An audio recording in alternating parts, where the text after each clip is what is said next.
Welcome back to episode 3. Oh. We did the intro. Okay. Then we had Betsy. And now we have our second guest, third episode. I'm so excited to announce 3-time Olympian and gold medalist, April the Boss Ross. Right? Because I've seen it online is that people are starting to call you the boss.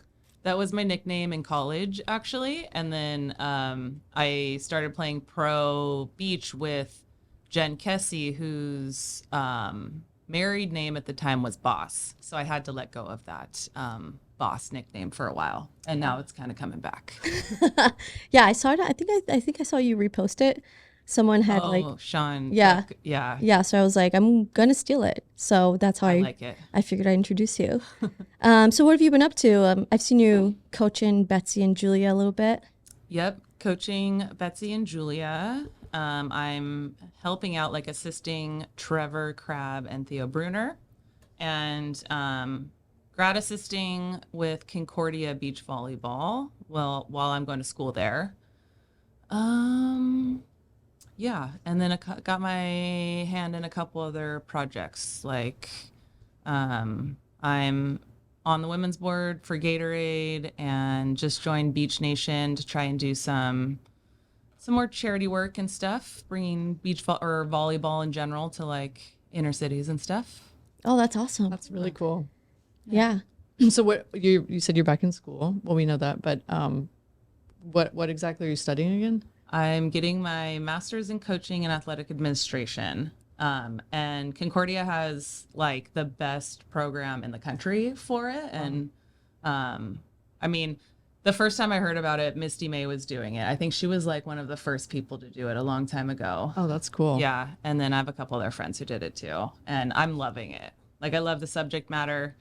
It's changing my perception of what coaching is. And like, it's like I started from scratch. Like, because when I coached before, I always coached the way that I was coached. Mm-hmm. And I never liked my coaches growing up. And so I think I wasn't really inclined. Like, I don't want to do that. But now that coaching is becoming different and I'm learning how to coach in a more positive way, like, I'm really motivated to do that. That's cool. How was it for you? Because obviously you went to USC and, you had you played and then you're going back to school. How hard was that to go back after being away from school for a while? Oh, it was so easy. Really? Yeah. Everyone's like, oh, I'm not jealous. Like how hard to go back and you have to study. And I'm like, I love all of it. I wish it was in person. I wish I had time to go in person and like, I don't know, take notes in the lecture hall. No, I always wanted to go back to school. So the reason I started playing professional volleyball was so that I could make enough money to go to grad school. And then, one thing led to another and I never got back to it until now. And so I always knew I wanted to go back. Then I kind of like took a step back from volleyball and I was like, everyone told me not to go back to school. They're like, your credentials are great. Like, you don't need to go back to school, which is probably valid, but I'm like, I don't know. So I knew the deadline was coming up and I, what's it called? I applied. Wow, brain. Okay, let's go. It's been a long day. I applied and got in, but then I let the deadline pass and I was kind of like, okay, maybe I won't do it. The next deadline was coming up and I still didn't think I was going to do it. 2 days before classes started, I was like, okay, I'm going to do it. And I just enrolled in classes and I've been stoked on it ever since. That's so cool. How long's the program? It's like a year. And I'm taking a full load each quarter. And it's a lot of studying. Like, it's a lot of homework. My fiance Josh is just like, are you ever not going to do homework when you're home? I'm like, this is a, short period of time. It's like a little longer than a year. I'm just going to knock it out and yeah, you'll be fine. That's funny. Yeah. I don't know. I'm jealous. I've always wanted to go back to school too, but, that's really cool. And like, it's cool that you get to be, a part of like the beach program too, which is developing there as well. They're D2? They're D2. Yeah. So there's only like two D2 schools on the West Coast. So we play like We play UCLA, we play USC, Pepperdine, all the big D1 schools. So we're challenged like every weekend, and it's really it's fun to try and help these girls who are so raw learn about beach volleyball. And it's kind of crazy how much they don't know. Like, they've been playing for a long time, but what we experience at the pro level and all the knowledge we gain just from that high level of competition, like there's a really big gap still. So I'm teaching them these things, and I'm like, is this too like elite for them? But I'm just going with it. I'm like, I might as well give them all the information and push them to do these things. And if they can do them, great. If not, they just revert back to like the other way they were doing it. But to see like something click with them, it's really satisfying for me. Yeah, I bet. So, I mean, you sound really, really busy. When do you have time for yourself? Every other week, I schedule a spa massage. Nice. You know what? I have time in the afternoons. And I do have me time. Like, I know that it's important, and I make sure I have a gym in my garage. So I make sure like that's me time. I make sure I work out. I want to get my heart rate up more for my health than anything. I cuddle with my dog in the morning. What's the dog's name? Rue. Rue. Yeah, she's 125 pound. So it's like one of those weighted blankets. Oh yeah, it's so comforting. Yeah. I tell people all the time, like, my favorite part of the day is when I'm cuddling my dog in the morning. How does Josh feel about that? Oh, so when we say, like, you know how you say like I love you, and half the time he goes, I love Rue. And I'm like, what? That's not okay. Like, you can't just say the dog's name when you're saying I love you. Oh, that's funny. Me time. What about pickleball? I know. Yeah, pickleball. And you know what? So this is kind of the evolution. Walk us through it. Let's hear it. Yeah. For a long time, like when I was playing, I had so much me time, and I really valued it. And the way I recharged was like, I got away from my team. I went and drank coffee and read a book. I had all this time on the plane. And now that I'm not competing at the moment, like, I want to engage in life. Like, I want to play pickleball with my friends. I want to go down and spend time with my niece and nephew. I want to hang out with my fiance. I am busy and I'm doing all those things. I want to coach these 3 teams that I'm coaching. Just because I've had so much me time over the years, and I'm really enjoying what I'm doing now, even though I'm super busy. Yeah. Yeah. I mean, I think that you would make a great pickleball player. Thank you. Based off of what I've seen. You should see her serve. Yeah. Her pickle serve is just like her Top server on the FIVB AVP, top server in the PPA. She does it all. I'm going for it. I just got a lesson this last weekend from 3 pros. That's It was awesome. me and 3 pros. Wait, I'm jealous. I know. They taught me so many cool little tricks. Wow. You guys watch out. Yeah, I'm a little scared. Don't you have a tournament coming up? Well, Kelly and I talked about it. But we ended up dropping the ball on that one to play in it. No pun But there's intended. plenty more out there. There's- We just have to train a little bit more and Yeah. then go get I gotta work on wrecked my- by pros. I know. I mean, April knows when we played together a couple weeks ago, and you're like, we always started out poorly, and you're like, why do we always play so bad together? I know. Yeah. We cannot play in a tournament together. My third drop shot was like in the net every time. I kept hitting the ball out. Like, it's not like, I don't know. But we came back, almost won. Yeah. Times anyway. Yeah. But yeah, pickleball's fun.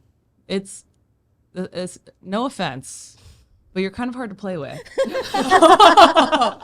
Damn, shots fired. I know. No, it's only because you're left-handed. It is. Yeah, it's a little awkward because then we have.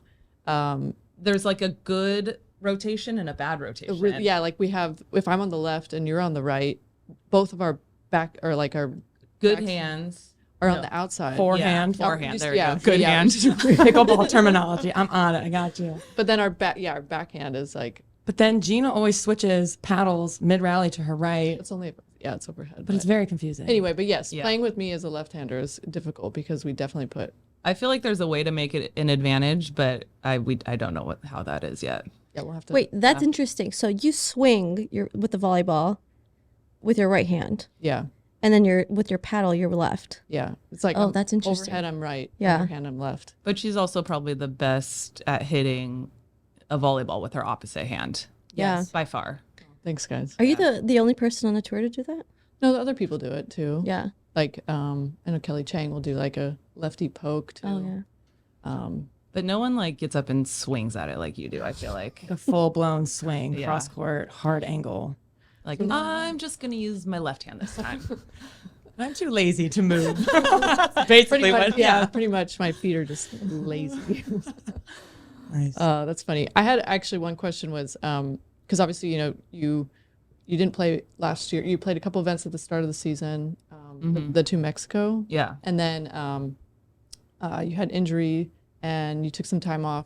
So how was it taking time off at first versus like given a year and had It was tough. I did the whole identity crisis thing, and like I think what really happened was after the gold medal, Alex and I kept playing a couple of tournaments, and those were really emotionally taxing. I think after the Olympics, that makes sense. They're gonna be really emotionally taxing to play. But then she got shoulder surgery. I was trying to figure out who I wanted to play with.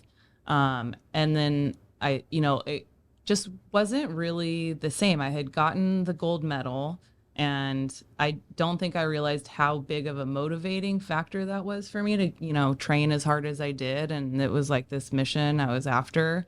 And just, yeah, to try and like start over from scratch and build a new team at 39 going on 40, I was kind of like, I checked off all my boxes, and like I need to know why I'm doing this. Like my heart has to be in it. And so I just think I was kind of in flux there, and then wasn't completely into it, didn't know why I was playing. I didn't train enough before going to those tournaments, hurt my shoulder, and then I was like, what am I doing, and so needed to take some time off. And then I was just kind of like, I don't know when I'm gonna be back, and didn't realize how, like, I always prided myself on being like, yeah, I don't, like I don't, my identity is not volleyball. It's like what I do, not who I am. And then you take a step back and it's like, oh my gosh, I don't know who I am outside of volleyball. And so really took like a lot of time to try and figure that out, and worked through a ton of stuff that I'd put like on the back burner for my entire life. And it was a doozy for a while. But I think I needed to go through that. And now, yeah, I'm after, time, I'm loving what I'm doing now, and in a totally different space. So it was hard. And I think like I've talked to other people recently who've retired. I'm not retired. I'm not saying that word. I could be back. You heard it here first. Like that's a big scoop right there, you guys. But people who have retired and taken time away from the sport, and it's like there's so many people that go through that. It's crazy.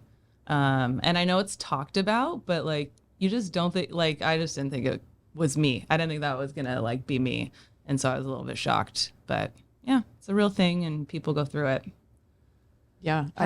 Sorry. No, go ahead. Has coaching helped see the game differently than when you were as a player? Because obviously you're working with 3 different teams. Has their, I guess, vision changed about it or no? Vision changed about how I see the game. Yeah. A little bit, I guess. The thing I'm noticing is like, I'm kind of demanding things that I don't even necessarily know I would be able to do, or like, it's hard to say. Like if I was coaching myself, these are the things I would tell myself to do. I do feel like I see the game much better as a coach, and I'm able to tell my athletes like what they should be doing, or, you know, different strategies that might work way better than I was able to do as a player for myself. So I guess that's the big difference for me. And things I didn't even think about as a player, I'm like, well, you should do this in this situation, you know? So it might be fun to come back and apply that like perspective too. How has it been coaching the girls? And then you said you're coaching Theo and Trevor. I'm assisting. I work with them twice a week. I just wanted to, I've never coached guys before, and wanted to even see if I was able to offer them anything, you know, like the games are so different. And I told them, I'm like, let's do this on like a trial basis. If I'm not helping you guys, like, no offense taken, like we don't need to do it, but let's see how it goes. And they haven't said they hate it yet, so taking that as a good sign. No, I feel like I'm able to help them and really like working with them. And it's a little bit of a different game, and girls are, I think, a little bit more technically sound overall. And so harping on the guys like technique, and they just want to get out there and play and hit hard and do all that. So forcing them to get a little uncomfortable is fun.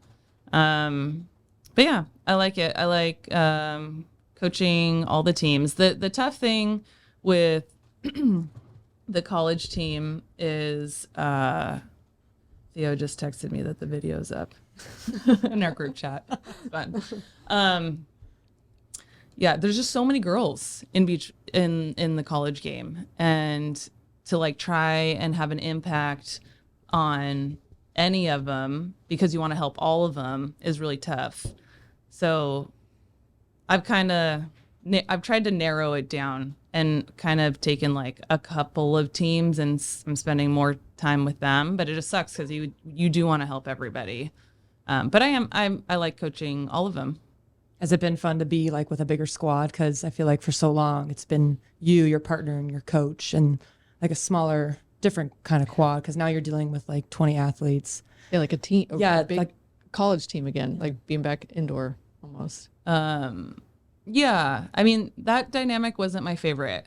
Like, I love all the girls I played with at SC, but being in a big group like that was tougher than being on a beach volleyball team. Like, I really enjoy the close camaraderie with, 3 to 5 people on the beach. But it is fun to be part of like a team and a school and have that pride. But I think I prefer the small little pod to the big pod. How do you work out or manage a partnership that you think, as a coach's perspective, might not be a good fit? Like if you, for example, think that maybe you're not a good fit for the pair, or the pair is just toxic to one another. Say deal with it. Yeah. Like, I'm not worried about working with anyone or having a hard time working with anybody. I feel like that's one of my strengths. I don't understand how people aren't able to work together. Like, if you both want to win, be good partners to each other. So I haven't had that yet, luckily. But if I did, I think I would just sit them down and be like, why are you doing this to your partner? Like, what do you think you're accomplishing?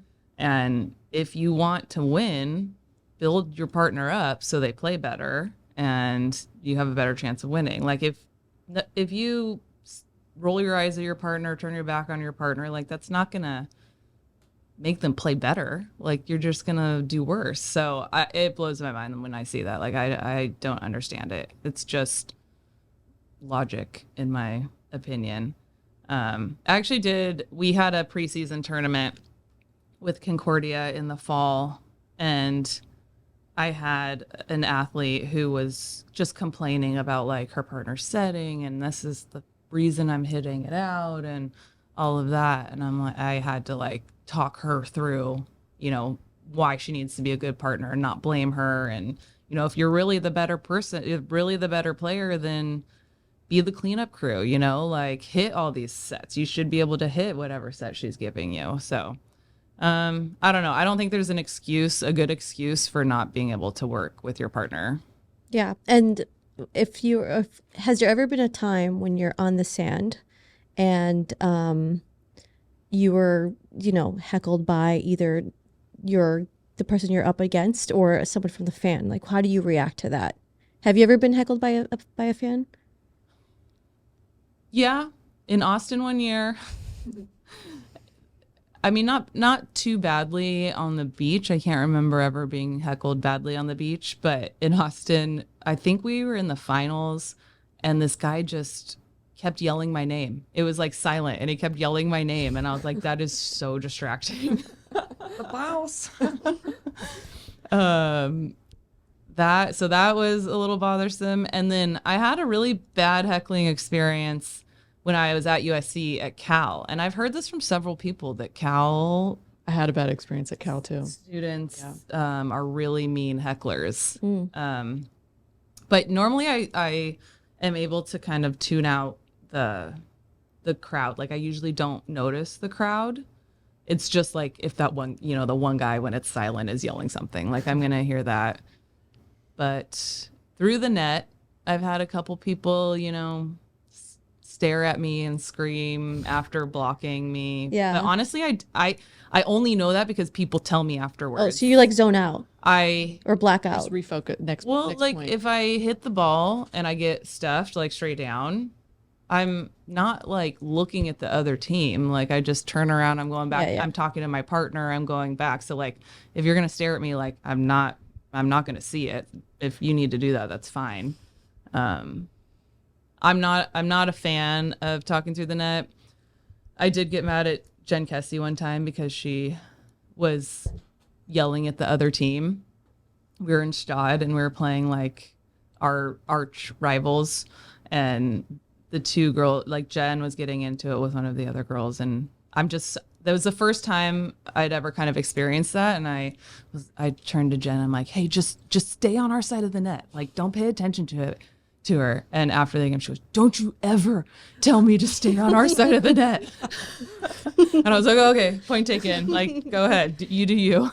I mean, there's some players that get fired up by it, you know, When they talk at you. if they get talked to by somebody, whether it's a fan or a competitor across the net, it like the anger, you know, like makes them almost play better. I've seen it before, but I will say that after people have told me that these players do this, it makes me want to beat them a lot more. Yeah. Like the next time I'm up against them, I definitely want to do better.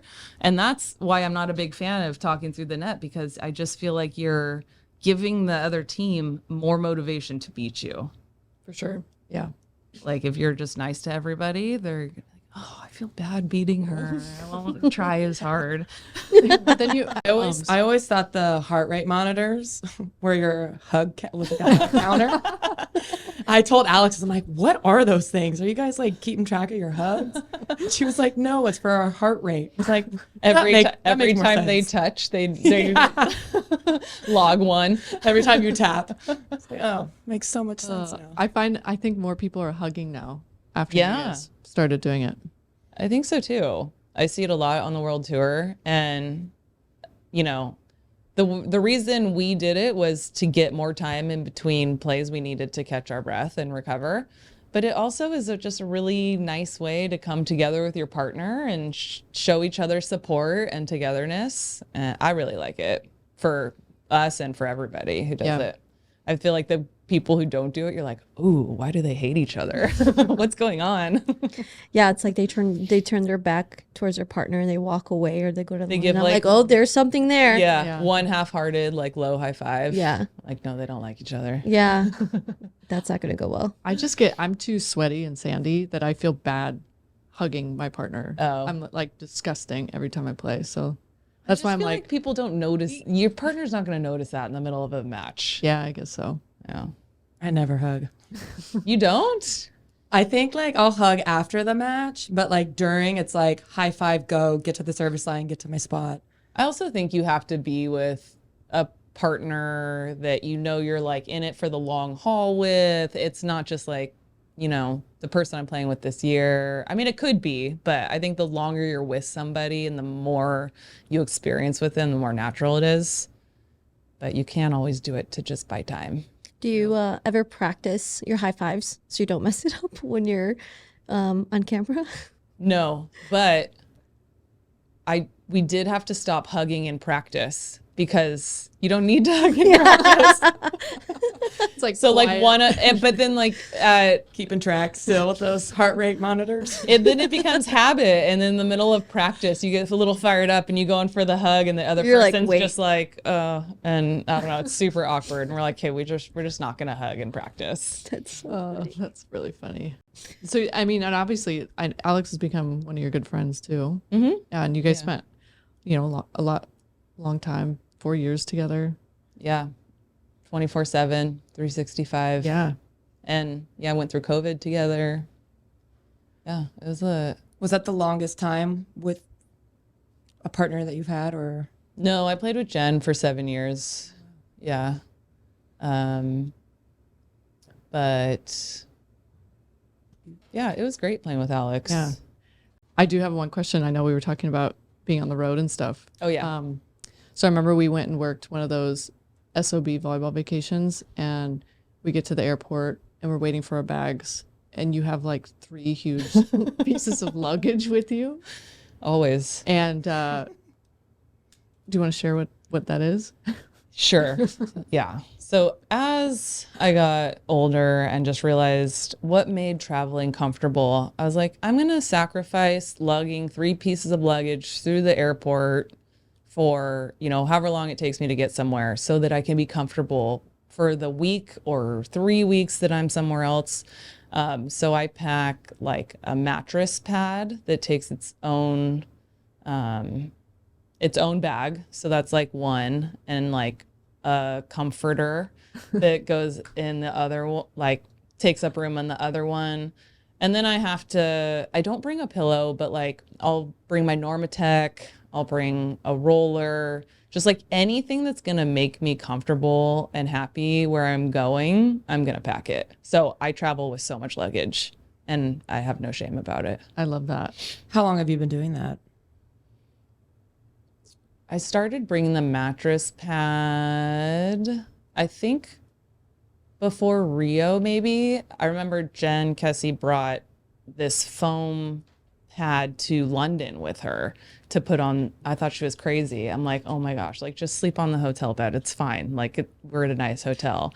And then I don't know where I tried it. Maybe I tried hers and I was just sold after that. I'm like, oh my gosh, this is so comfortable. And sleeping on the road is hard. Yeah. And it's important to be comfortable. So it was just a non-negotiable for me.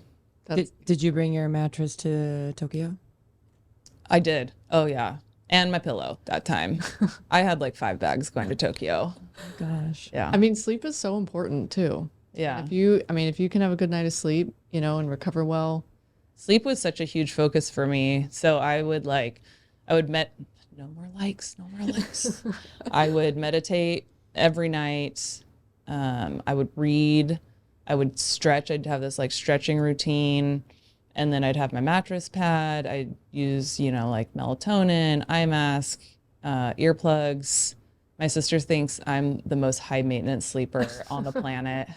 When she traveled with me one time and saw everything I did, she was just appalled. At what point in your career did you really take sleep into consideration of performance to make you perform at like such a high level? I don't remember when. Like when I first got on tour, it was just so easy to pass out. And then it's like when the pressure starts to build and you think the more you accomplish, the less maybe pressure you have to prove anything. And I just felt like the more I accomplished, the more I needed to uphold that, you know, performance level or accomplish even more. So I always felt more and more pressure with each quad. And I just remember having a really hard time sleeping in Rio because that was the games that I put the most pressure on myself. And leading up to the games, even I'd watch video at night and just not be able to stop thinking about the game plan. And I'd have the thought like, oh, I'm like so confident in my playing ability, but if I don't sleep, like, am I not gonna be able to play very well? Is it gonna affect my performance? And so just like thinking that was, hard to get over. So yeah, I think just with the pressure, that is when I had to really create a routine for my sleep, talk to a sports psychologist. I eventually saw a real therapist to get just some help working through all that stuff to kind of calm down before I go to sleep. In the last quad leading into, I guess, Tokyo, was there a point where you found like a legit routine of like, okay, I need X amount of hours before this tournament, or like when you were on the road, I need X amount of hours? How would you, I guess, manage that going into that quad for Tokyo? Because obviously we had COVID. So at what point did you kind of narrow in your sleeping routine? I think it was Doha. So it was the first event after COVID. So I don't know if I like learned stuff over COVID and implemented it. I did a lot of meditation over COVID. And so I think that became a bigger habit for me and was really, really helpful. So we ended up winning Doha, the first tournament back from COVID, and clinched our Olympic spot at that one. And so I think I took that routine because I did work really hard to just wind down and do my sleeping pattern thing before I went to bed. And so I just kept that for, the rest of the quad. And I should still do it now, but I don't do it as much. How many hours would you, or did you need in order to perform or to feel good? Oh, to sleep? Yeah. So that's my thing. And I've experienced it. So I know, like, you do not need sleep to play well. And that's helped me get over that thought of like, I have to sleep, because I've proven it to myself many times that if I'm not sure how much I sleep sometimes, like I'll be up and sometimes, like, I can remember nights where I was up till like 3 a.m., like not able to fall asleep. And then I have a 8 a.m. match that I have to get up for. And you can either panic about it or you can just be like, get up and say, I'm going to pretend like I got a full night's sleep and just go out there and play as hard as I can and pretend like everything's fine. And if your mind is on board, your body will perform. Like you don't have to let it get to you. So and there's a lot of muscle memory that goes into it. So I just know that you don't need sleep to play well. I think you'll get tired at some point and like really crash and sleep enough at some point. But ideally I shoot for 8 hours. That's perfect for me. If I'm going to go one way or the other, a little less is better than more. And lots of coffee. And lots of coffee. Because I know you love coffee. Oh my gosh. All day, every day. It's a problem. What's your coffee order? In the morning, I get an Americano with half and half. And in the afternoon, I usually go for like an oat milk latte. Nice. Yeah. And then Kyle is my roommate with my fiance. He's awesome. But we got together and bought an espresso this year machine for the house. And it's not the fanciest thing, like it's not a true espresso machine or anything, but I really like it. Is it a Breville? I don't know what that is. Oh, I get the brand. Yeah. Breville's are awesome. Oh. Steam your own milk. Oh. You grind your own beans. I have a question for you about coffee. So you've traveled literally the globe. Oh, yes. Where is the best place for coffee? Okay. Let me go through my Rolodex of coffee stops. Let me flip through all my passports. How many? We'll get to that in a second. Wait, Brazil. Really? Yeah. just the regular drip coffee, and then they usually have hot steamed milk next to it, and just mixing those together. Oh my gosh, it's so good. That sounds so good right now. I'm already looking forward to tomorrow morning and my coffee. I'm gonna go Thinking about home and this. make myself a cup of coffee. Yeah. Yeah, Brazil has really good coffee, and then everywhere in Europe has pretty good coffee. What stood out though? Like, why is Brazil? Why do they have the best coffee? What is it? The taste? Yeah, I think it's the taste, and I think it's the milk. Like, I'm pretty sure it's like whole fatty milk, Like straight from the cow. straight from the cow that you mix with the coffee. How's out back? Yeah. Yeah. True farm to table. Farm to table, baby.